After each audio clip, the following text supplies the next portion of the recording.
નમસ્કાર વિદ્યાર્થી મિત્રો, હું છું નીલકંઠ પંડિત. ઓનલાઈન એજ્યુકેશનમાં આપનું હાર્દિક સ્વાગત છે. વિદ્યાર્થી મિત્રો, આજે આપણે ધોરણ 12 માં નામાના મૂળ તત્વોની અંદર ચેપ્ટર નંબર 4 વિશે અભ્યાસ કરશું. અગાઉ આપણે એને લગતા ત્યાગ અને લાભના દાખલાઓ જે છે એના વિશે વાત કરી.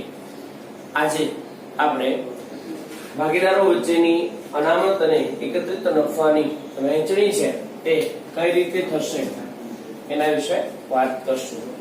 એકત્રિત નફો અને અનામતની વહેંચણી. તો જેમાં આપણે આગળ જોયું કે કઈ કઈ અનામતો અને કયો કયો જે નફો છે એની વહેંચણી થશે કે નહીં એ ખાસ મુદ્દો આપણે જોવાનો છે. તો એના માટે ખાસ એ વસ્તુ યાદ રાખશું કે કઈ વસ્તુ જે છે એની વહેંચણી થશે અને કઈ વસ્તુ છે એની વહેંચણી થશે નહીં. તો એના માટેનો સ્વાધ્યાયનો દાખલા નંબર 12 જે છે એના વિશે આપણે અભ્યાસ કરીએ. સ્વાધ્યાયમાં દાખલા નંબર 12 કે અલય અને સંકેત એક ભાગીદારી પેઢીના ભાગીદારો છે જેમનું નફા નુકસાનનું જૂનું પ્રમાણ છે 2:1. જેઓ 31/3/2017 ના રોજ પ્રમાણ છે બદલે છે અને એનું નવું પ્રમાણ નક્કી કરે છે 1:1 અને એને આધીન 31/3/17 ની બાકીઓ છે આપણને આપી છે, જેમાં નફા નુકસાન ખાતાની ઉધાર બાકી આપી છે જેને આપણે ચોખ્ખી ખોટ કહેશું 18,000 રૂપિયા જે છે. ત્યાર પછી અનામત ભંડોળ છે 27,000, કારીગર નફાભાગ ભંડોળ છે 33,000, કારીગર અકસ્માત વળતર ભંડોળ છે 21,000, જેમાં ચૂકવવા બાકી દાવો રૂપિયા 6,000 તમને આપ્યો છે. તો એ બાદ કરતા કારીગર અકસ્માત વળતર ભંડોળની રકમ આપણી પાસે 15,000 પડી છે. તો આની આમનોંધ છે આપણે લખવાની છે.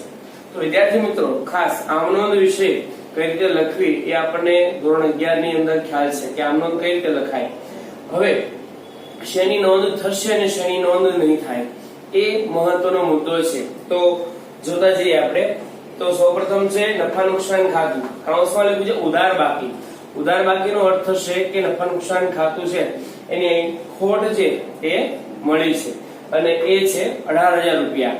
જ્યારે પણ નફા નુકસાન ખાતાની ઉધાર બાકી હોય ત્યારે એ રકમ છે એ ભાગીદારોને ચૂકવવી પડતી હોય છે. જો જમા બાકી હોય તો એ ભાગીદારોના ખાતે જમા થશે, પણ અહીંયા આગળ ઉધાર બાકી છે એટલે ભાગીદારોના ખાતે ઉધાર અને નફા નુકસાન ખાતે જમા થશે. તો લખીએ પહેલી આમનોંધ. બે ભાગીદારો છે અલય અને સંકેત. નફા નુકસાન ખાતાની ઉધાર બાકી છે 18,000. તો આ બે રકમ છે એક આજે 18,000 રૂપિયા છે આ બે ભાગીદારો છે ના ખાતે ઉધાર થશે. તો લખીએ આપણે અલયના મૂડી ખાતે ઉધાર,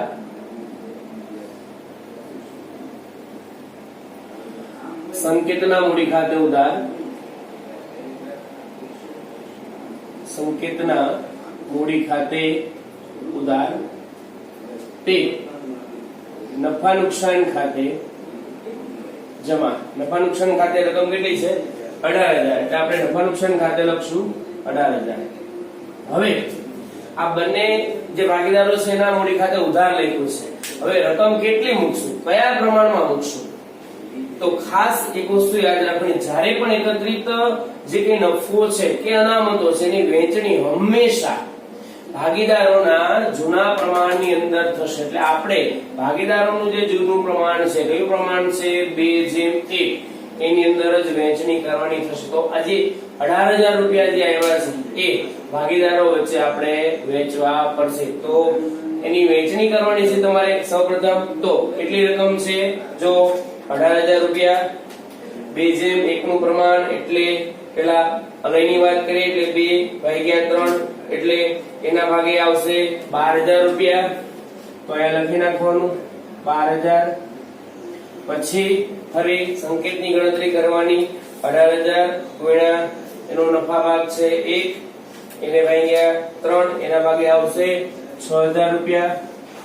એટલે આનો અર્થ એવો થયો કે નફા નુકસાન ખાતે જે ખોટ થઈ છે એ અલય છે એ 12,000 પૂરી કરશે અને સંકેત છે 6,000 પૂરી કરશે. તો આમ નોંધ લખી આપણે એની બાબત જે નફા નુકસાન ખાતાની ઉધાર બાકી ની નોંધ જૂના પ્રમાણમાં કરી અથવા તો ભાગીદારો વચ્ચે વહેંચી તેના આ નોંધ થઈ આપણી પૂરી. તો આ રીતે તમારે ફંક્શન ખાતાની ઉધાર બાકીની નોંધ છે કરવાની છે. ત્યાર પછી નંબર 2 અનામત ભંડોળ. તો બીજી આમ નોંધ છે અનામત ભંડોળની બાકી આપી છે તમને 27000. અનામત ભંડોળ જે છે એ ભાગીદારો માટે એકત્રિત નફો છે અને એ ભાગીદારો છે પોતે લઈ જશે. તો એની આપણે નોંધ થશે આ રીતે અનામત ભંડોળ ખાતે ઉધાર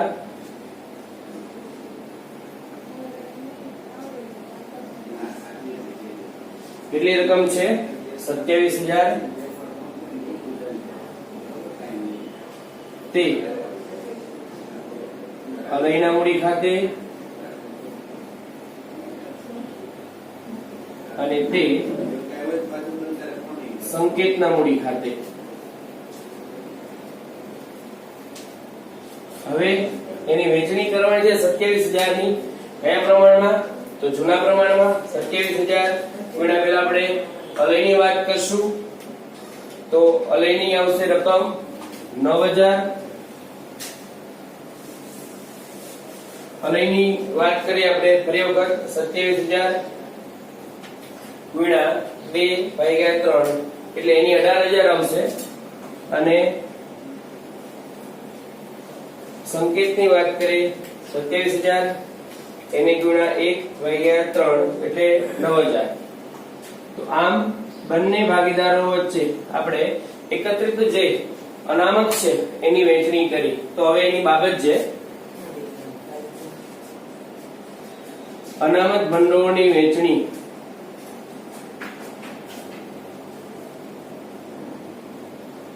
ભાગીદારો વચ્ચે કરી.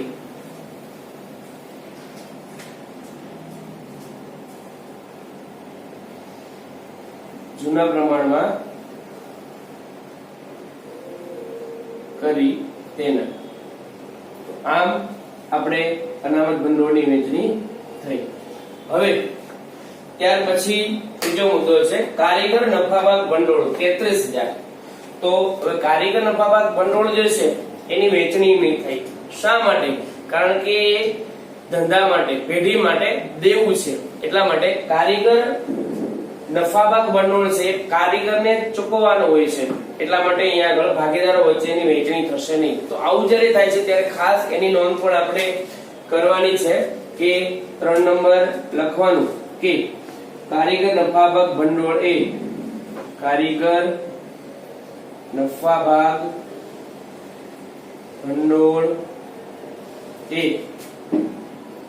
પેઢી માટે દેવું છે તેથી તેની વહેંચણી થશે નહીં. તેની વહેંચણી થશે નહીં. આ રીતે ખાસ લખી નાખવાનું છે. ત્યાર પછી નંબર 4 તો જો તો ત્યાર પછી શું છે કારીગર અકસ્માત વળતર ભંડોળ 21000. હવે તમને રકમની અંદર એવું કીધું છે કે કારીગર અકસ્માત વળતર ભંડોળ છે 21000 એમાંથી રૂપિયા 6000 છે એનો દાવો થયો છે અને એ દાવો ચૂકવવાનો બાકી છે એટલે 21000 માંથી 6000 છે આપણે અહીંયા બાદ કર્યા છે અને બાકીની રકમ કેટલી બધી છે 15000 રૂપિયા. તો આ જે 15000 રૂપિયા છે એની વહેંચણી આપણે કરવાની થશે.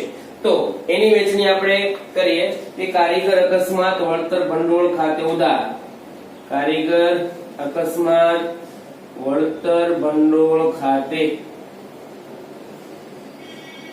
ઉધાર કેટલી રકમ છે 21000 નથી મૂકવાની. ખાસ આપણે અહીંયા આગળ ભૂલ કરીએ છે 21000 છે એમાંથી એક દાવો ચૂકવવાનો બાકી છે 6000 નો એ બાદ કરતા બાકીની રકમ વધશે 15000. તો આપણે એની વહેંચણી કરશું. તો કારીગર અકસ્માત વળતર ભંડોળ ખાતે ઉધાર રૂપિયા 15000 તે અલયના મૂડી ખાતે અને તે સંકેતના મૂડી ખાતે. સંકેતના મૂડી ખાતે. હવે જોઈએ 15,000 છે અલયના મૂડી ખાતે. જોઈએ તો 10,000 રૂપિયા આવશે અને સંકેતના મૂડી ખાતે તમે કરો તો કેટલા આવશે? 5,000 રૂપિયા, કારણ કે એનું 2:1 નું પ્રમાણ છે એટલા માટે. તો ખાસ આ કારીગર અકસ્માત વળતર ભંડોળની આપણે વહેંચણી કરી. હવે એની બાબત જે લખી નાખીએ કે કારીગર અકસ્માત વળતર ભંડોળની ભાગીદારો વચ્ચે અથવા તો ભાગીદારોના જૂના પ્રમાણમાં વહેંચણી કરી તેના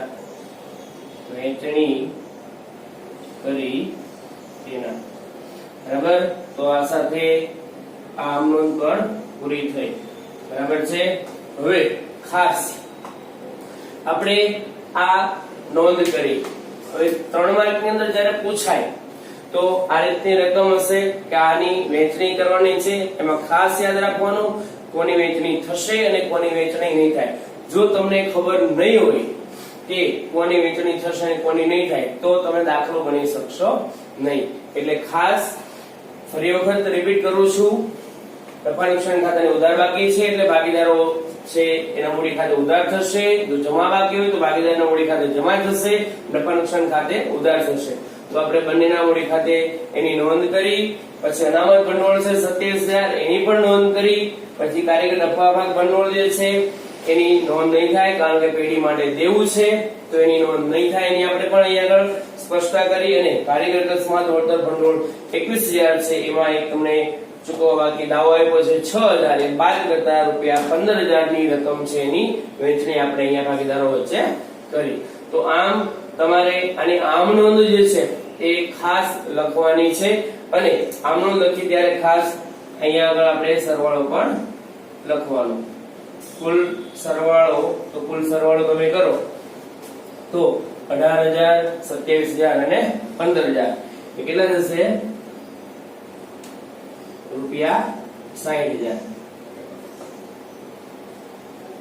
તો આ રીતે આપણે આ દાખલો છે પૂરો કર્યો. તો હવે આના આધારિત તમારે એક હોમવર્કમાં ઉદાહરણ નંબર 10 છે કરવાનું છે, જે આધારે તમે આનો વધુ તમને ખ્યાલ છે આવશે.